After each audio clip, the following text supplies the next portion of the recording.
So I was listening to this stand-up bit by one of my favorite comedians, Pete Holmes, and he makes a really good point about Christians versus atheists, and I thought it was hilarious.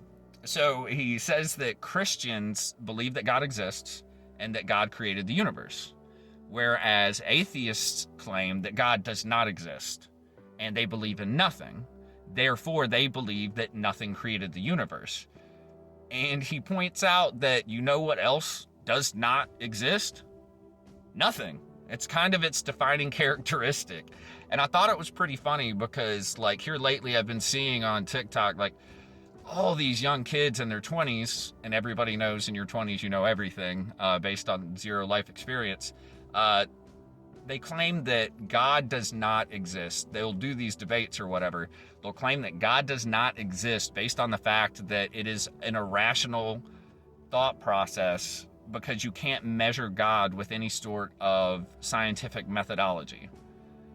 As if God was measurable in some sort of way, as if God was bound by his own creation, which is nonsensical. That's irrational in and of itself.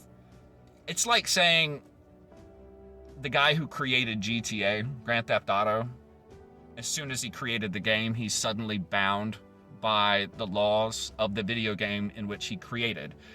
God created the universe, which is made up of space, time, and matter, which means God is not bound by space, time, or matter. He exists outside of it. So of course he's immeasurable. And it seems like a certain amount of arrogance coming up from like a certain generation because they feel as though it's not fair the way things work. And I really think that they've been misinformed. And yeah, maybe it seems unfair if you don't really understand it, I guess. But it's not a matter of, if you don't love me, then I'm going to damn you to hell. God cannot exist in the same space as sin. And sin is what we brought into this world.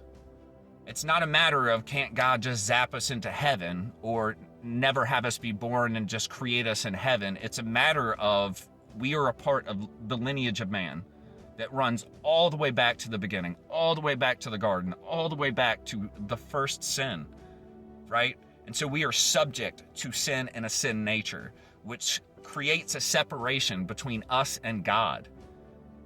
And God is gracious enough, merciful enough, and loving enough to give us an opportunity to still be with him, to still connect with him, in the form of coming down as a man to die for our sins, doing all the work, taking all the wrath upon himself on the cross to die and resurrect on the third day to make a way for us to know him.